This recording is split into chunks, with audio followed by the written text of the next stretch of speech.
누구보다 밝게 웃고 주변 사람들을 즐겁게 만들지만 혼자 남겨진 방 안에서는 말할 수 없는 공허함을 느끼시나요? 우리는 슬플 때 울기보다 웃는 법을 먼저 배웠습니다.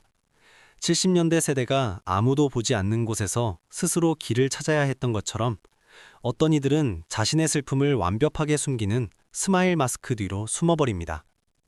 왜 우리는 자신의 고통을 이토록 필사적으로 감추게 된 걸까요? 이 심리의 뿌리는 당신의 부모 세대, 즉 70년대생들을 키워낸 세대의 모습과 닮아 있습니다. 그들은 전쟁과 배고픔, 실제적인 공포를 겪으면서도 불평하지 않고 묵묵히 살아남았습니다. 그런 부모 밑에서 자란 아이들은 힘들어도 내색하지 않는 것이 어른스러운 것이라는 생존 방식을 호흡하듯 배웠습니다. 당신의 웃음은 사실 나는 괜찮다, 나는 살아남을 수 있다고 스스로를 다독이던 부모의 침묵이 변형된 형태일지 모릅니다. 70년대에 성장한 사람들에게 책임감은 선택이 아닌 삶의 일부였습니다.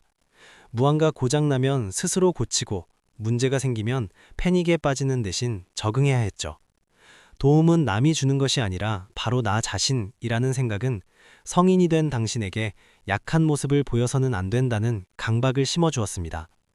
주변 사람들에게 의지할 곳이 되어야 한다는 압박감이 당신의 눈물을 밝은 웃음으로 강제 변환시키고 있는 것입니다.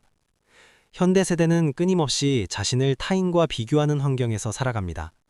소셜미디어의 알림과 화려한 게시물들은 우리에게 행복해야만 한다는 보이지 않는 압박을 줍니다. 슬픔을 드러내는 것은 마치 경쟁에서 뒤처지는 것처럼 느껴지게 만들죠. 70년대생들이 필터 없는 현실을 직접 마주하며 내면의 근육을 길렀다면 현대인은 디지털 필터 뒤에서 자신의 진심을 숨기는데 더 익숙해졌습니다. 결국 스마일 마스크는 타인에게 상처받지 않기 위해 선택한 가장 슬픈 방어기제입니다. 진정한 강인함은 자신의 감정을 억누리는 것이 아니라 고통을 인정하고 마주할 때 나옵니다.